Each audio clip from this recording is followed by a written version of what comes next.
Good afternoon. It's good to have you with us on this lovely Thursday here on Channel 42. I'm your host, Brian Sterndale. Today, freedom in the news again.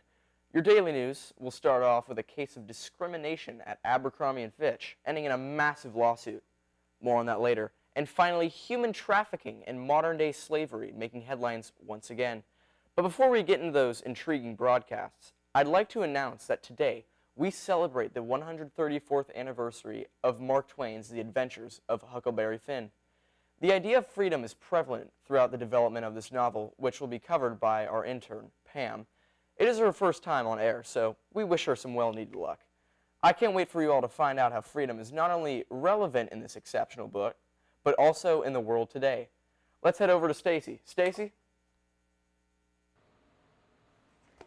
Thanks, Brian. While we're on the topic of Huckleberry Finn, I thought a summary of the story would be informative to all of you at home. The Adventures of Huckleberry Finn was published in 1884 by Mark Twain. It is a satire commentary on slavery in the early 1800s. This book started out by reminding us about the events that led up to this story in The Adventures of Tom Sawyer. Huck Finn, also the narrator, is a 13-year-old boy who lives in pre-Civil War Missouri. He has been living with the widow Douglas and her sister, Miss Watson, in the town of St. Petersburg because Pap, his father, is an abusive drunk who abandoned Huck.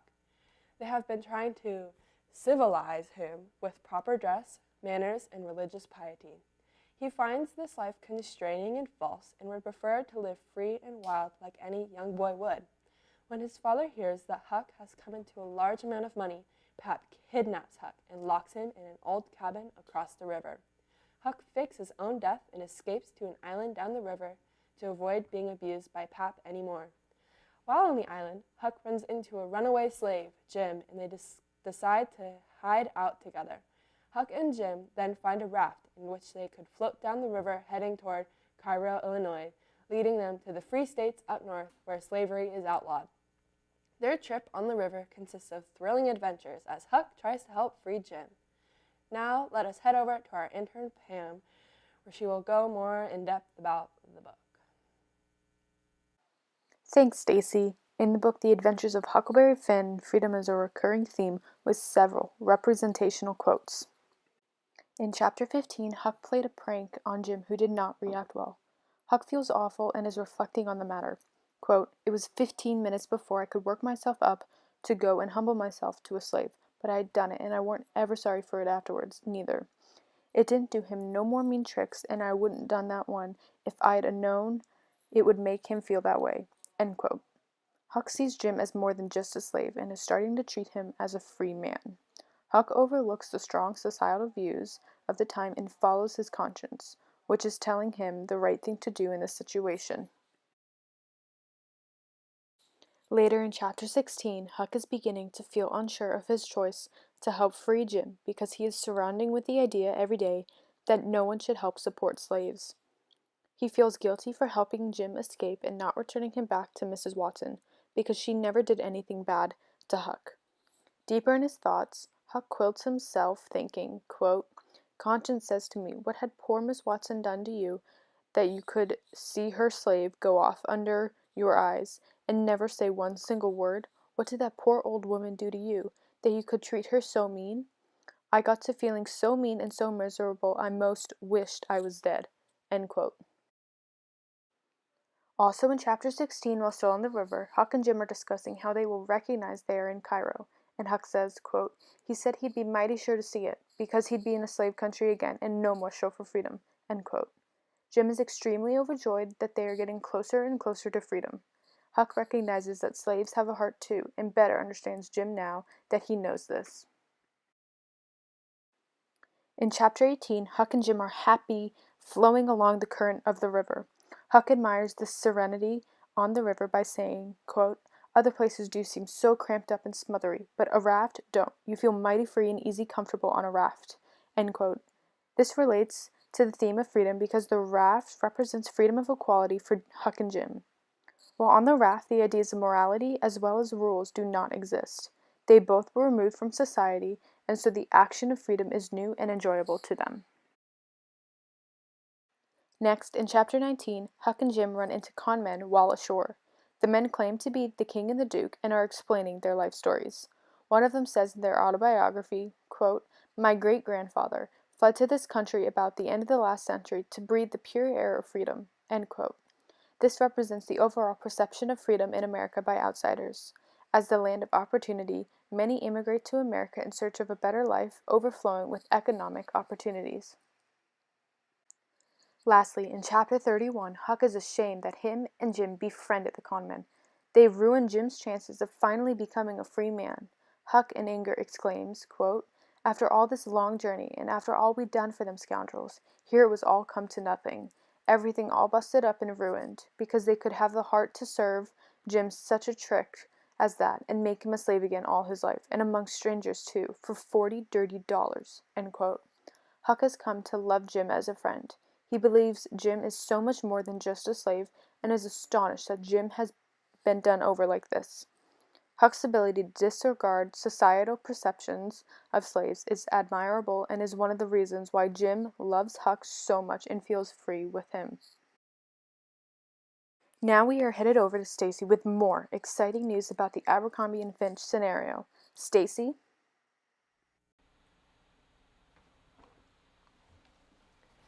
Thanks for that intriguing analysis, Pam. Today in the news, we have new information about the discrimination of models and staff in Abercrombie and Fitch stores from the CEO, Mike Jeffries. Staff members who are not tall, skinny, and Caucasian were sent home early before Mr. Jeffries would come for executive visits. These harsh, discriminating actions from Mr. Jeffries led to the company settling a $40 million class action discrimination lawsuit in the United States of America in 2004. I really hope they keep looking into all these allegations and A&F continues to better include diversity into their storefronts. Brian will now inform us about a serious recent story. Back to you, Brian. Brian, hello, are you there? Oh yeah, so sorry, Stacey. Pam is running a little late with the coffee again. Interns, am I right? Oh my gosh. In other news, there have been multiple cases of... Oh, wait. Say that again? I have breaking news. A North Korean soldier has just defected over the border. We go now to Darnell, who is live on the scene. Darnell? Thank you, sir, for your service to this country. It truly means a lot, you know. I'm a son of a veteran. Means a great deal to me. And we're back, here, live on the scene where a supposed North Korean soldier made a daring drive, then sprint across the most militarized border on planet Earth. You can see now where his fellow soldiers opened fire upon him as he drove, causing him to crash. Then, after exiting his vehicle, he made an intense run for the border, getting shot 5 times before collapsing in South Korea. Doctors say he is alive and in critical condition. Truly inspirational stuff. Now back to you, Brian.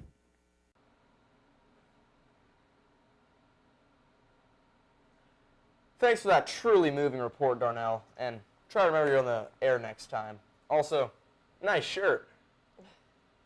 In other news, modern-day slavery is not a thing of the past. There are many cases and reports that record the inhumane use of slavery and human trafficking today that are tragic. These people who are used as modern-day slaves are commonly found working in agriculture on the outskirts of the society, commonly working in plain sight. According to the BBC News, individuals are promised a better lifetime, but instead find themselves in a cycle of debt or exploitation. Often illiterate or unable to read English, they are made to sign papers pertaining to a 3-month work trial. Once the trials end, they are told they have failed and that they owe money. They are then forced to work unpaid for long hours in hazardous conditions. It is difficult for police to locate the victims of modern-day slavery and human trafficking because they are often in plain sight. Once rescued, it is important for the victims to relocate and change their identity to prevent their risk of becoming discovered and being trafficked back into the slavery elsewhere. The victims receive help from charities to work to help them take steps to live their own lives again. The UN and other supranational organizations are working to create an end to the severe problems still prevalent in the world today. Back to you, Brian. Thanks, Stacy, and thank you for all joining us here tonight. Pam, Stacy, Darnell, and I hope to see you all here again tomorrow. Brian Sterndale, signing out.